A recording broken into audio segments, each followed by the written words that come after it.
We have some problem in we got cut off, so I moved to the second part. Qianyun will be asked to read out loudly about an English passage. Then we are going to ask some. I'm going to ask some questions. So, Qianyun, are you ready? Yeah. Okay, then you can start.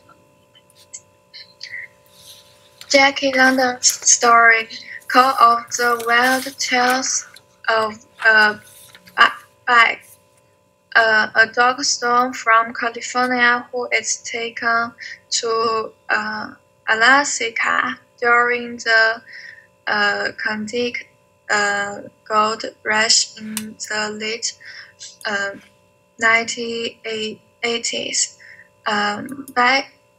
Basic becomes a stone dog, part of a team that transports slaves and people thought the harsh winters.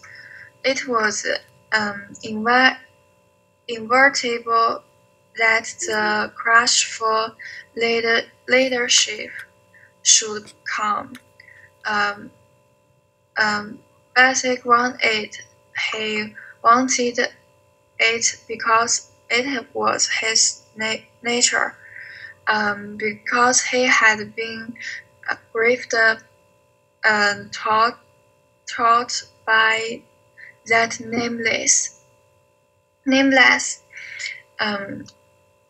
incomprehensible pride of the child and tries that host dogs in the toilet to the last gasps, which leads them to dive joyfully in the harness and breaks their hearts if they are cut out of the harness. This was the pride of them as well dog of sore legs, and as he put with all his strength, the pride that laid hold of them at the break of camp, transforming them from soul and solar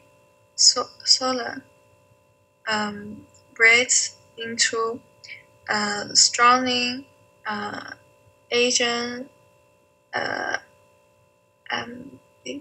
ambitions, creatures, the pride that spurred them on all day and drive them at beach of camp at night, letting them fall back into gloomy unrest and discontent.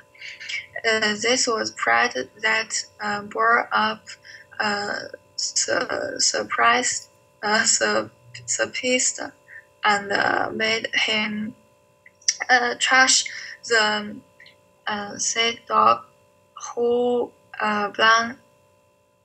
blundered and shocked in the tries or hold away at homeowner's uptime in the room in the morning.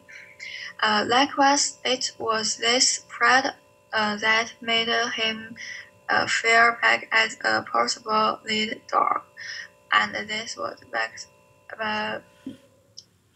basic pride too. Okay, good. Thank you. Thank you so much. How do you think about this passage? Is it difficult to read? A little. Yeah, I can see there's some mispronunciation. I know there might be some words that are very new to you, and you don't know about those words. But don't worry, I'm just ask some main idea. Okay, so when we read every English, actually every text, we want to know some questions like who, what, why, where. For this one, I want to start with the who. Who are the main character of this passage? Who are the main characters? Jack, back, basic. Buck. Are you talking about Buck? Right. So what is Buck? He's a lead dog. Okay, he's a dog.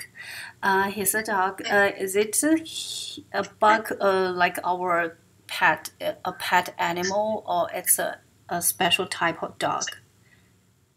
A special type dog. Yeah, I think you actually already mentioned Buck is a sled dog. Okay. Yeah. So, do you know what is a sled dog? Do you know what is a sled? Oh, no. Okay, you see, it tells you that this is a type of transportation. Okay, the sled dogs, they usually work as a group dogs. Okay, they have to pull the supplies, especially in the winter, in those cold areas. Okay, they're hauling supplies in areas. So this is the sleds become important for transportation in the Arctic areas. That's fine. I have a question is, for sled dogs, they usually have to work as a team. Okay, there's a group of dogs. And when you read the passage, you may notice some other names like Dave, Solex, Spitz, so on and so forth.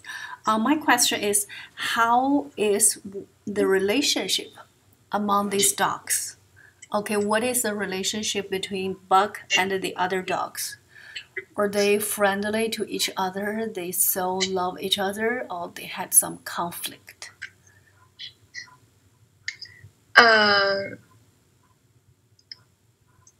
Okay, after you read this passage, what do you think about? Buck and Dave. Yeah, they're Dave, there's Solex, there's Spitz. Yeah, how about the relationship among them? They are.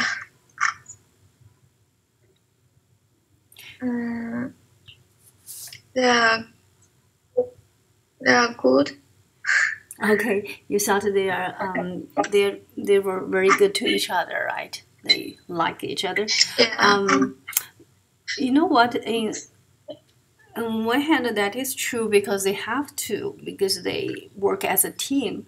But from this passage, have you noticed, like there's a sentence said it was inevitable that the clash for leadership should come.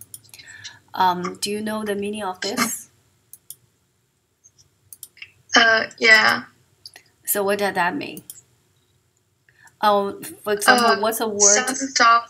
What's a word of inevitable? Do you know the meaning of inevitable? No. Oh, okay, that means unavoidable. So it was unavoidable.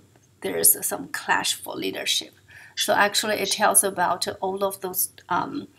Many of these sled dogs in this group, they want to be the next leader. That's why there was some fight, there was some conflict. Okay, but don't worry. You finish this part. I do recommend you maybe reading more English classic literature. I think your vocabulary you need some improvement. So that would be good if you at your spare time you try to read some some English literature, especially you already consider you're coming to the US for high school, so you will have to make sure you will catch up with your classmates, right?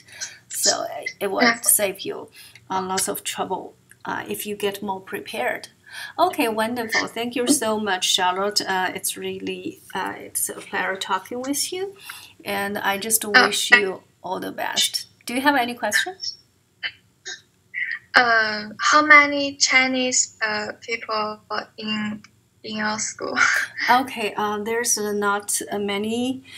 We try to keep the. I think that school try to keep the Chinese student population lower than, always lower than maybe 10%. So right now, I think there's not so many.